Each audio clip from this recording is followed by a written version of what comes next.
Hey, g'day Ranker, welcome back. A lot to talk about this week, specifically OpenAI eating Google's lunch again. Now, we already know that OpenAI is coming after Google. We've addressed that several times before. And we also said that was going to happen. 2.5 years ago, we said that. And we also said that Google really needs to come out with a shopping agent. And we said that 2.5 years ago. Well, it looks like OpenAI is going to beat them to the punch and eat their lunch. So, what's happening? Well, a few members of the X.com community, all of them apparently clever trousers, went out and had a look at the code in the web interface of ChatGPT. And what they saw was interesting. There was a lot of data in there, a lot of parameters in there that you would typically only see for an e-commerce store or a shopping cart or a checkout.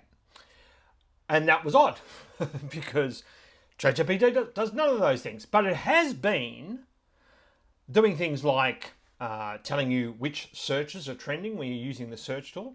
It will also auto-complete with search suggestions like Google does. These things are like Google. And then there was another story that came out this week from this site that suggested that there is a deal between Shopify and OpenAI joining up together so we get the Shopify shopping cart within the ChatGPT interface. Now, that's awesome for Shopify store owners and Shopify.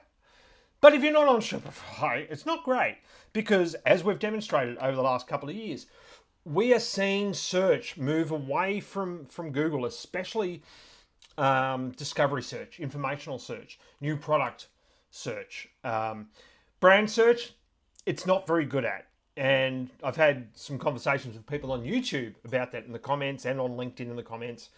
But it's still, it's just not at the level that Google is at for navigation type searches like brand, weather, those sorts of things. I mean, it gets weather okay, but some of those other very easy searches that we've become very used to doing in Google, it's not great at. But anything informational, like I'm looking for a product, I'm looking for this, what do you think? Anything you want to ask a question or speak to an assistant about, then ChatGPT is great for that, and a lot of people are using it for that. The other thing that is, if this goes ahead, that's going to hit Google hard because that means there will be less people clicking on your ads. And that means less people paying Google money.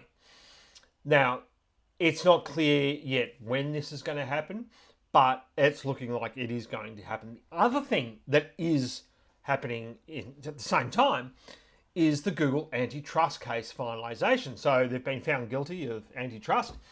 And now the Department of Justice in the US is trying to work out, how do we punish Google? Well, one of the suggestions is break up different divisions, sell off Chrome browser, or have advertising as a separate division to the rest of Alphabet, or whatever. But one thing that has been very interesting, which we'll get to in a second, is OpenAI response to this. But the notion that Google is going to bring out their own shopping agent anytime soon, there's just no evidence of that at all, which is, to me, shocking. I talked about AI mode a few weeks ago. Incidentally, thank you everyone for turning up to the webinar. We had a great webinar, really enjoyed it, got a lot of fantastic feedback. So thank you everyone for coming along. And one of the things that we're seeing though with OpenAI is them almost just wanting to crush Google. So this antitrust case, what they've come out and intimated to the public is that we'd be interested in buying Google Chrome. So think about it. If OpenAI buys Google Chrome, they get all the brand search all of a sudden, right? It's going to be embedded. It'll be an OpenAI browser. Chrome has got the greatest user base on the planet as a browser.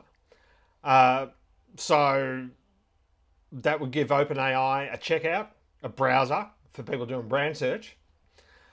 What has Google got left? They've got an ads platform.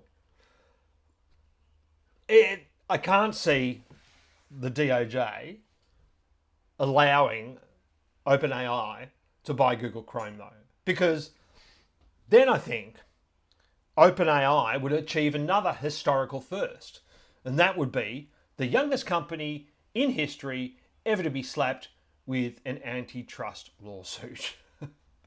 That's my thoughts. Love to hear what you're seeing. Love to hear what you think this could be. I mean, one of the big issues here is what happens to the brand if people are just using the shopper cart within... One of the things I mentioned in my book was, do we need to have a website in the future? And people are saying, what do you mean? Do we even need to have a website? Well, generative AI or large language models don't need to see your website in its current form. All they need is... So essentially all we probably really need, if that was the case, if we didn't have browsers and the browser was OpenAI, then we wouldn't need a website as we know it. The website would be built on the fly via the LLM's text and a database file, and then we'll just drag it out from there. So there's all these sorts of issues that come up. So be very interested in your opinion. And please, if you have one of those, then leave it in the comments wherever you see this video, and I will respond. Hopefully that's helpful. Please like, share, subscribe, tell your friends and family if you think it's useful, and we'll see you next week. Thanks very much. Bye.